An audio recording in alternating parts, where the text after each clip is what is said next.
Olá, meus irmãos, meus amigos, graça e paz, paz do Senhor Jesus, Shalom, paz seja convosco, seja lá qual for a sua saudação, sinta-se saudado e sinta-se cumprimentado neste exato momento.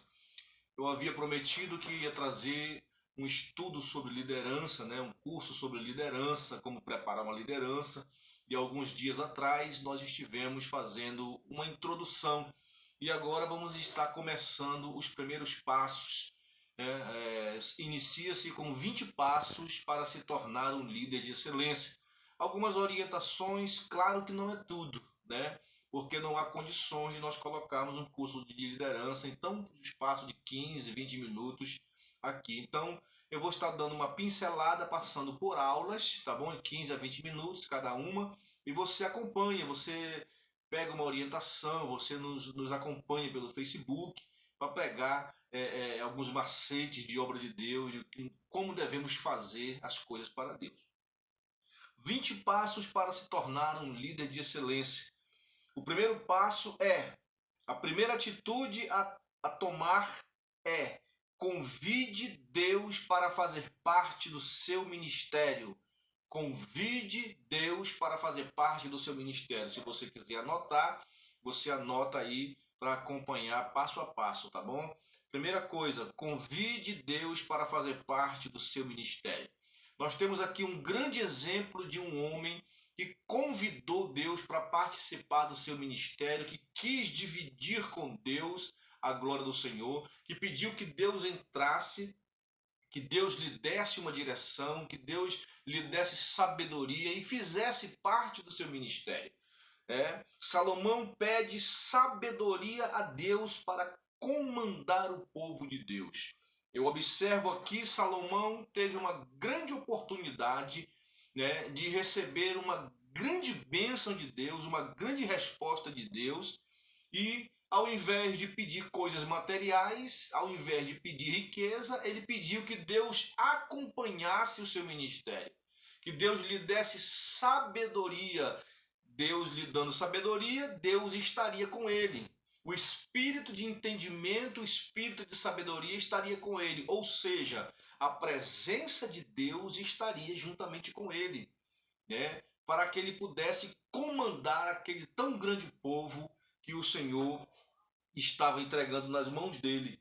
No livro de 1 Reis, capítulo 3, o verso 6 em diante, você procure aí a leitura para que você possa ler, enquanto Deus dá oportunidade para que ele possa escolher o que ele quer, e ele pede: Senhor, o que eu poderia pedir, se não sabedoria, se não entendimento, para dirigir o teu povo? Sabe o que foi que Deus viu nesse momento? Viu o interesse de Salomão, pelo povo de Deus. Eu tenho um exemplo aqui, sempre converso com minha esposa, e ela me diz uma coisa interessante sobre a vida de Samuel, o nascimento de Samuel e Ana. E diz que Deus queria um profeta e Ana queria um filho. Aqui as coisas se repetem praticamente. Deus queria um rei, e Salomão queria um Deus que pudesse estar com ele nessa peleja, que pudesse estar com ele nesse reinado. Então, o primeiro ponto, o primeiro tópico é convidar a Deus para estar com você na sua caminhada, lhe orientando, lhe dando sabedoria, lhe dando ensinamento, entendimento para fazer as coisas para Deus. Aí você está juntando a sua vontade com a vontade de Deus. Segunda coisa, não se permita fazer a obra de Deus sem a presença dele. Não se permita, escreva aí comigo. Não se permita fazer a obra de Deus sem a presença dele.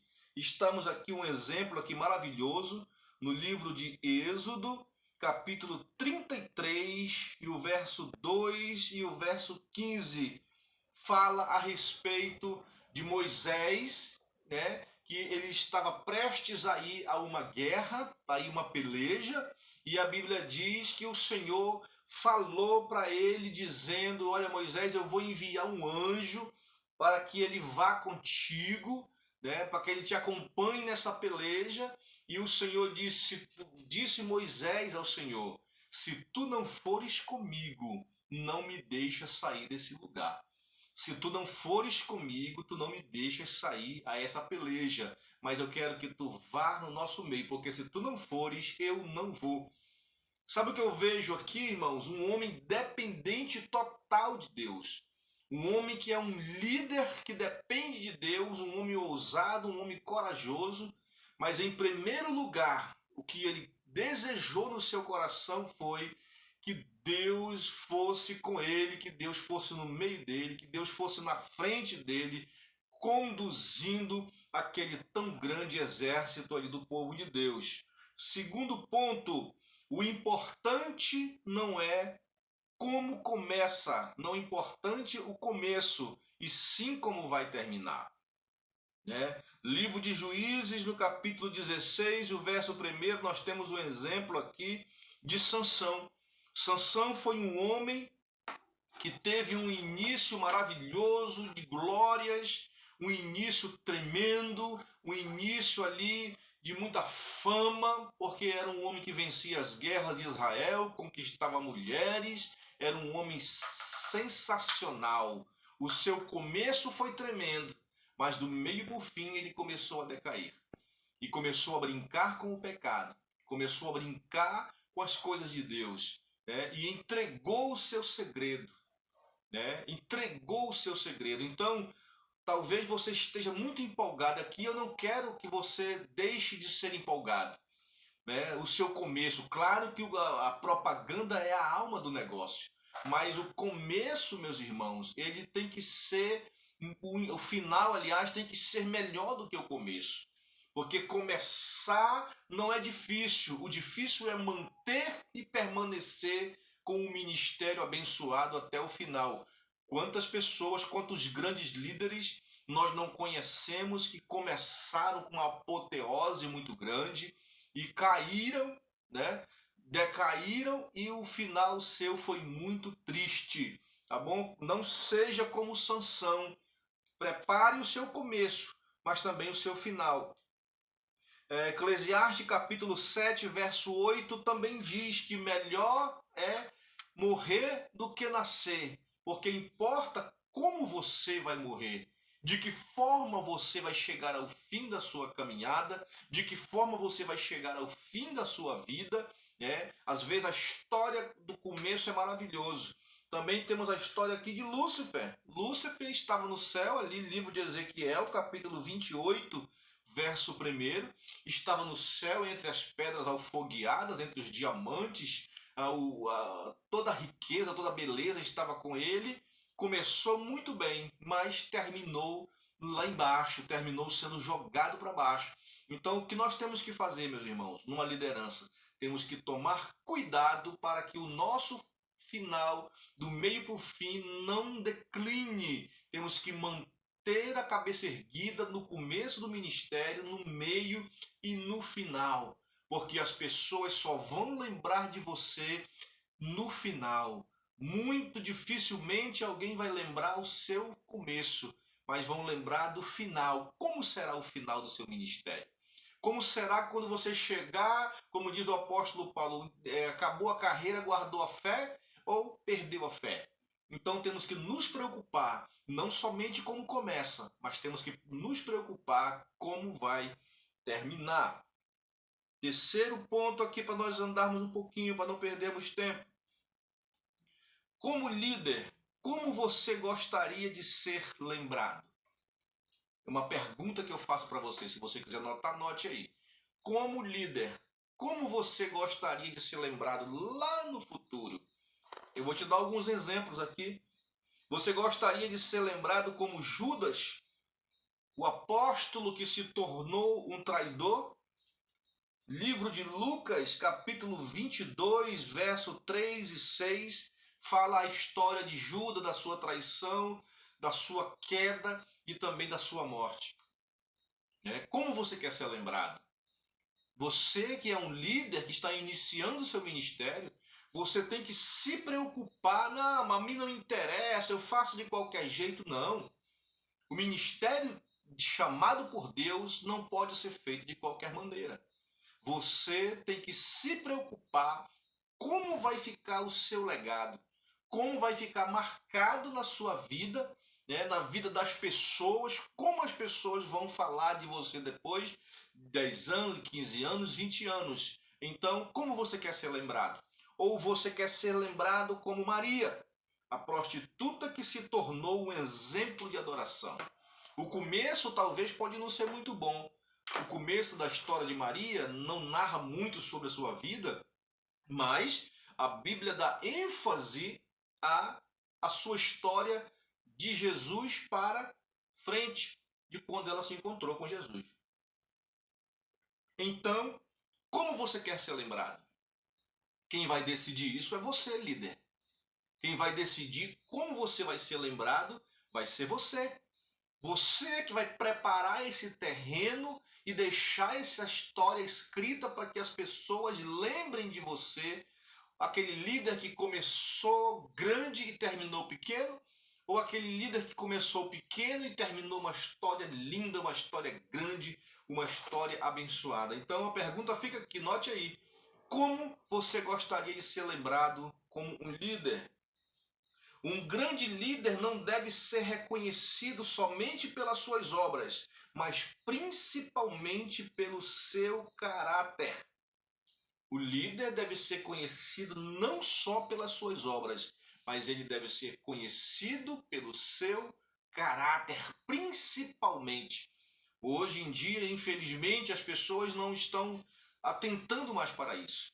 As pessoas não estão atentando mais para o caráter do líder. Estão atentando para o seu talento, para o dom que ele tem, se ele prega bonito, se ele canta bonito, se ele dirige bonito, se ele é um bom líder.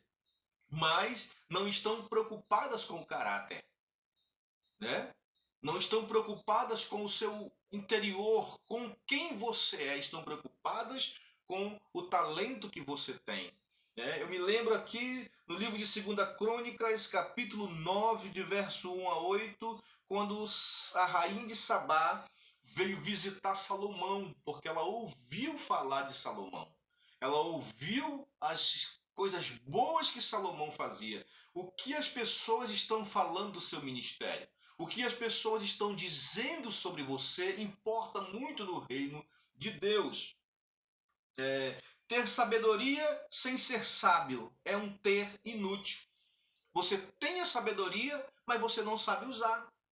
E querer ser sábio sem ter sabedoria é um ser fracassado. Exemplo, tem sabedoria, porém não é sábio. Você é um técnico de futebol, mas você não sabe jogar bola. Então não adianta você ter uma sabedoria e não saber usar. Às vezes nós vemos esse comentário. Uma pessoa que tem, poxa, mas essa pessoa tem tanto conhecimento, essa pessoa tem tanta inteligência, mas é estúpido, é grosso, não sabe se comportar, não sabe fazer o seu trabalho na obra de Deus corretamente. Então, tem sabedoria, mas é um ter inútil, porque não sabe usar. O quinto ponto aqui para nós encerrarmos a primeira aula, nós vamos estar fazendo takes, né, de 15, 20 minutos de cada aula. Claro que não dá para falar tudo, né? O tempo da internet é pouco, mas você pode levar esse curso para a sua igreja para que nós possamos fazer ali. Tenho aqui também um ponto muito importante e uma estatística um pouco triste de se falar, mas para o líder isso é muito importante. Um líder deve dar um bom testemunho. Escute o que eu vou ler aqui. Pesquisas recentes apontam que os 3 segmentos da sociedade mais desacreditados que existem na Terra são políticos, policiais e pastores. Triste isso. Infelizmente, os líderes, a maioria dos líderes, não tem honrado o seu ministério. E quando você deixa de honrar o seu ministério, você deixa de honrar aquele que o chamou. Quando você deixa de honrar a sua chamada, aquilo que Deus entregou nas suas mãos, você não honra, você também está deixando de honrar a Deus e está dando um mau testemunho para as pessoas que estão de fora. Deixa eu dizer uma coisa aqui interessante para você. Reputação pode ser forjada, caráter não pode. A reputação você pode contratar, como esses políticos, a maioria deles, né? Pastores também, empresários, tem aquele marqueteiro, né? O marqueteiro ele vai criar uma imagem até muitas vezes diferente do que você é. As pessoas vão conhecer, né, a tua imagem pelo olhar do marqueteiro. Vai mostrar você uma pessoa maravilhosa e muitas vezes você não é isso. Agora, o caráter não, irmãos. A reputação é o que as pessoas sabem ao meu respeito, pensam ao meu respeito. Caráter é aquilo que eu sou de verdade. A reputação, a qualquer momento, ela pode cair por terra. Alguém pode descobrir os meus podres, alguém pode descobrir a minha vida e daqui a pouco eu vou passar vergonha. Então, reputação, guarde isso, escreva aí no seu caderno, na sua agenda. Reputação pode ser forjada, caráter não pode.